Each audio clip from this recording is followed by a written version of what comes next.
ദേ എൻ്റെ കണവൻ എന്താണ് ഇവിടെ പരിപാടി എന്ന് നോക്കിക്കോളൂ. എന്താ മുന്നേറ്റത്? ഇതാണ് ഞങ്ങളുടെ സ്പെഷ്യൽ ശേഷ്യ dosa. Wow, very nice, tasty, fantastic.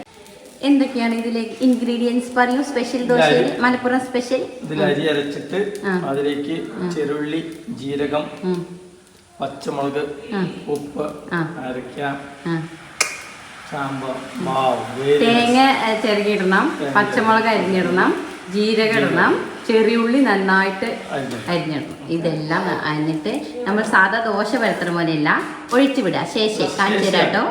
ഇങ്ങനെയാണ് കേട്ടോ സാധാ ദോശയല്ല. അതെ, സാധാ ഇങ്ങനെ ഒഴിച്ചു വിടുക. ഇതൊഴിക്കൂ, കാണാനില്ല പരത്തുന്നത്. ഇതാണ് നമ്മുടെ വേൾഡ് മാപ്പ്. ഇതല്ലോ എൻ്റെ കെട്ടിയനുണ്ടാക്കിയ വേൾഡ്. പക്ഷെ ഇത് ഇങ്ങനെ, ഈ ദോശ ഇങ്ങനെ ഇട്ടുണ്ടാവുക, ഷേപ്പ് ഉണ്ടാവില്ല, അങ്ങനെ ഒഴിച്ചു വിടും. സാമ്പാർ അങ്ങനെ ഒരുവിധ ഐറ്റംസും ഇതിന് ആവശ്യമില്ല. പരത്തുക, നല്ല മുരിമുരിയാക്കുക, കഴിക്കാം. അതെ, സുടാ ദോശ തട്ടിക്കൊണ്ടേയിരിക്കണം.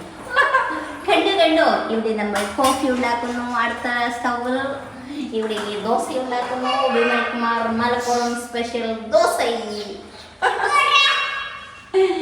എല്ലാവരും ട്രൈ ചെയ്യണം. എല്ലാവർക്കും അറിയുന്ന കാര്യമായിരിക്കും. പക്ഷെ ഞാനിവിടെ മലപ്പുറം വന്നിട്ടാട്ടോ ഈ സംഭവം കഴിക്കാൻ തുടങ്ങിയത്. എനിക്ക് ഇങ്ങനെ ഗീ റോസ്റ്റ്, മസാല ദോശ ഉണ്ടാക്കുമ്പോഴും അവിടെ തന്നെ അപ്പം തന്നെ കഴിയും. അപ്പോൾ